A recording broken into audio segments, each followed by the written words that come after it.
রান্নাবান্না নিয়ে চলে এসেছি তোমাদের সাথে দেখা করতে বন্ধুরা। করছি এখানে দেখো পটল ভাজা, একদম কচি পটল দিয়ে পটল ভাজা হচ্ছে এই দেখো। আর তার সাথে করছি দেখো পোস্ত দিয়ে বাটা মাছ। তোমরা কে কে ভালোবাসো পোস্ত দিয়ে বাটা মাছ অবশ্যই কমেন্টে জানাবে। টমেটো কুচি দিয়েছি, কাঁচা লঙ্কা বাটা, পোস্ত বাটা, আর তার সঙ্গে গোটা কাঁচা লঙ্কাও দিয়েছি। দেখো পোস্ত দিয়ে বাটা মাছ, দেখেছো বাটা মাছগুলো কত বড় বড়, অনেকটা বড় বড়। নামানোর শেষে দিয়ে দেবো, মানে নামানোর আগে দিয়ে দেবো একটুখানি ধনেপাতা। এই হচ্ছে আমার রান্না বান্না। তার সাথে বাঁধাকপি ডাল,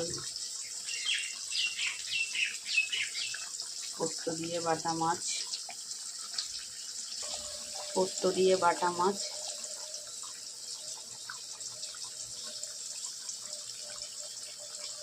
ধনেপাতাটা দিয়ে দিই, চলো সব শেষে দিয়ে দিচ্ছি ধনেপাতা কুচি।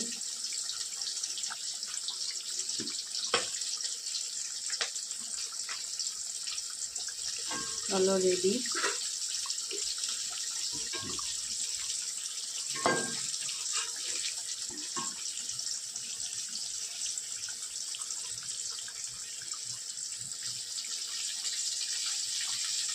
দারুণ স্বাদের একটা রেসিপি, পোস্ত দিয়ে বাটা মাছ। খেতে কিন্তু বেশ মজা লাগে। আর মাছগুলো দেখেছো কি বড় বড়।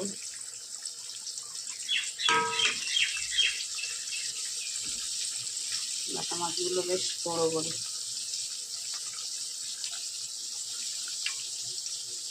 এই দেখো বাটা মাছের সাইজগুলো দেখো।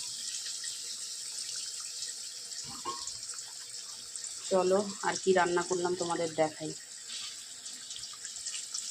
এইদিকে পটল ভাজাটাও হয়ে গেছে দেখো, আর অল্প একটু হলেই নামিয়ে নেব।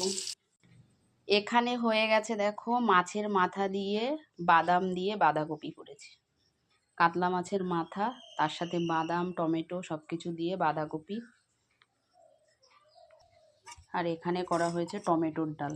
এই হচ্ছে টমেটোর ডাল, মুসুরির ডাল টমেটো দিয়ে। অনেকগুলো টমেটো কেটে দিয়েছি ডালের মধ্যে। এই হচ্ছে মেনু। সর্ষে পোস্ত দিয়ে বাটা মাছ।